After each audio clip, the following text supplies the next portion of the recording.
ये जो press conference हुई और उसने जिस प्रकार का देश में माहौल बनाया, चलो ये तो मैंने आरोप जो लगाए थे और सत्य क्या है कहा, मगर मैं विपक्ष के नेता ने जो प्रेस कॉन्फ्रेंस में कहा कि मतदाता सूची ठीक नहीं है, इसको सुधार करना चाहिए, तो भाई गहन पुनर्निरीक्षण क्या है, एसआईआर क्या है, मतदाता सूची का सुधार करने की प्रक्रिया है, और वो कर रहे हैं तो भी विरोध कर रहे हैं, पुरानी मतदाता सूची कर रहे हैं तो भी विरोध कर रहे हैं।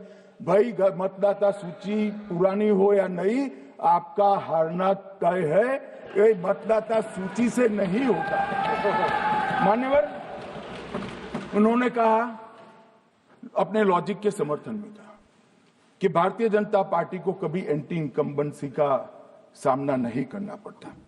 मान्यवर, एंटी इनकम्बेंसी इनके खिलाफ होती है जो जनहित के विरुद्ध काम करे।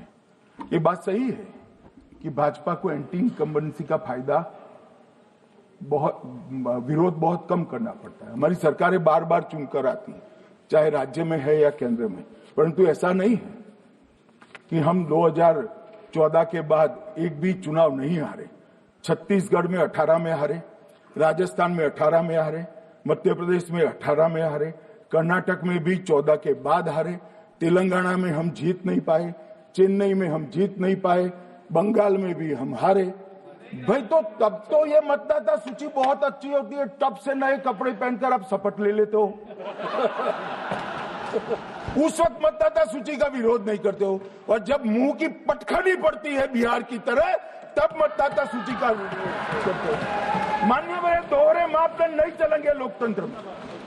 जब आप जीतते हो तब चुनाव आयोग महान है, जब आप हारते हो तो चुनाव आयोग निकम्मा है, बीजेपी का कहने पर चलता है। जब आप जीतते हो मतदाता सूची अच्छी है, मतदाता सूची अच्छी है, और जब आप हारते हो तो मतदाता सूची खराब है।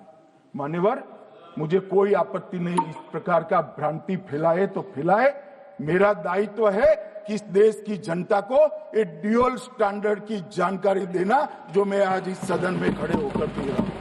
If you like this video, then like, share and subscribe to Mirror Now.